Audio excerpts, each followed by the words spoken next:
There's a new movie being produced about Fridays, and it's already been rated awesome. I'm Carl Azus, happily presenting Friday's edition of CNN 10. We're taking you to northeastern Africa first, where there's been a military coup in the nation of Sudan. Its former president, Omar al-Bashir, had been in power for 3 decades. But on Thursday, the nation's Minister of Defense announced that Bashir's government had been dissolved and that the military would take charge of Sudan for 2 years until a transition of power is complete. The country's constitution has been suspended, its lawmaking body has been stripped of power. In an effort to maintain peace in Sudan, a curfew's been put in place and a state of emergency has been declared for 3 months.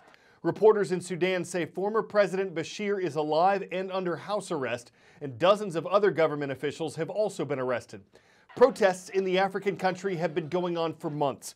They began as a demonstration against the rising costs of living in Sudan, but protesters then called for Bashir's removal from office.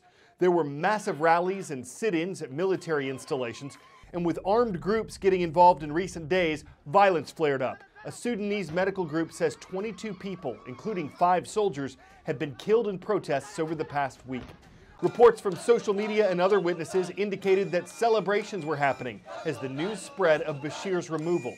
But one protest group is calling for Sudanese civilians to keep up the demonstrations until power is given to a civilian government. Omar al-Bashir seized power in Sudan through a military coup in 1989. He went on to dissolve the government, all political parties and trade unions. His harsh rule over his people eventually amounted to the International Criminal Court issuing an arrest warrant for the Sudanese leader. Bashir is wanted for crimes against humanity, war crimes and genocide for atrocities allegedly committed in Sudan's western Darfur region. Bashir is accused of enlisting a brutal Arab militia called the Janjaweed to quell unrest against his rule in the region. He denied the ICC's allegations and disputed reports that tens of thousands of people were killed or displaced by the fighting. The first thing is that we don't agree with these numbers, neither the number of deaths or the number of those displaced. We estimate that the number of deaths on all sides, from the rebels and the government, to not exceed 5,000 deaths. The displaced? Of course all those numbers are exaggerated. The actual numbers are a lot less than those given. The arrest warrant issued in 2009 led to an international travel ban. Despite this, countries such as Egypt, South Africa and Saudi Arabia still allowed him to make diplomatic visits. In the bloody, decades-long civil war waged between the country's north and south, a peace agreement was signed that led to South Sudan's secession in 2011. The two countries continued to fight, though, in cross-border skirmishes for control of the country's disputed and lucrative oil reserves. Despite international condemnation and the ICC arrest warrant, Bashir continued to win elections in his country in 2010 and 2015. However, many political parties boycotted those polls. But any signs of internal dissent, such as these anti-government protests that started in December 2018, have been ruthlessly put down by his security forces until now. Omar al-Bashir was often captured on camera wearing his military uniform in public appearances, his time in power constantly characterized by war. Robin Kerno, CNN. 10-second trivia. Which of these nations borders the Bay of Bengal? India, Pakistan, Thailand, or Vietnam?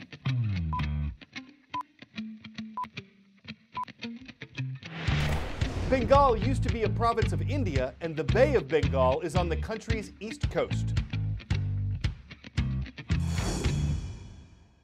The South Asian country of India has begun the process of holding a national election, but it's not something that can be done in a day.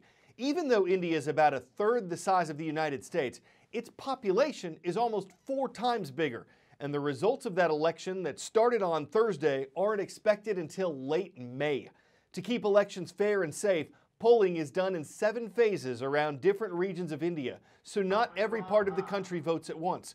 And though the political party of the nation's current leader won a landslide victory in 2014, incumbent Prime Minister Narendra Modi may be facing a closer contest this time around. The challenges faced by farmers, unemployment among young workers, tensions with neighboring Pakistan, all of these are issues in this election. And so it begins. Indians will start voting Thursday in the first phase of the country's general elections, a closely fought contest in which Prime Minister Narendra Modi is seeking re-election. Modi and his Bharatiya Janata Party are being challenged in different parts of the country by a number of other parties, including the principal opposition Congress, led by Rahul Gandhi. The polls are spread out over several weeks. There are 7 phases in all, and the results won't be out until the 23rd of May. The reason? Because of the colossal size of this democratic exercise, the largest in the world. Across India, around 900 million people are eligible to vote. And that's not the only staggering number. There are around 1 million polling stations, and some 10 million officials are involved in making sure the process is completed successfully. The vast human resources involved, as well as the logistics of moving everyone around this continent-sized country, is why voting is so spread out. On Thursday, voters in sections of the north, the east, and the south will get a chance to cast their ballots. Among the areas going to the polls in the first phase are sections of northern Uttar Pradesh state, easily the most consequential of all Indian states, with a population of around 200 million people. Their votes could be key to deciding whether Mr. Modi gets a second term, or if things are about to change in what is the world's largest democracy. Nikhil Kumar, CNN, New Delhi.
If you live in bear country and you have a car, it's probably a good idea to keep your doors locked. The woman who owns this vehicle in Breckenridge, Colorado would tell you that. It was parked, but apparently not locked up, and a bear, probably a small one, recently broke into the car one night and then proceeded to utterly destroy it. Maybe he thought it was his home because it was a Subaru Forester. The intruder did find something worthwhile in the back seat, a single package of gummy bears, which he also destroyed. It's terrible, it's unbearable, but at least the video's shareable. An unlocked door near the forest floor makes for a cautionary parable. He had cause for it, he had claws for it. He smelled a sweet snack and had to pause for it. It shows how a bear is an animal, but does eating gummies make him a cannibal? Food for thought on CNN 10, and I'm Carl Zeus, hoping your weekend is bearific.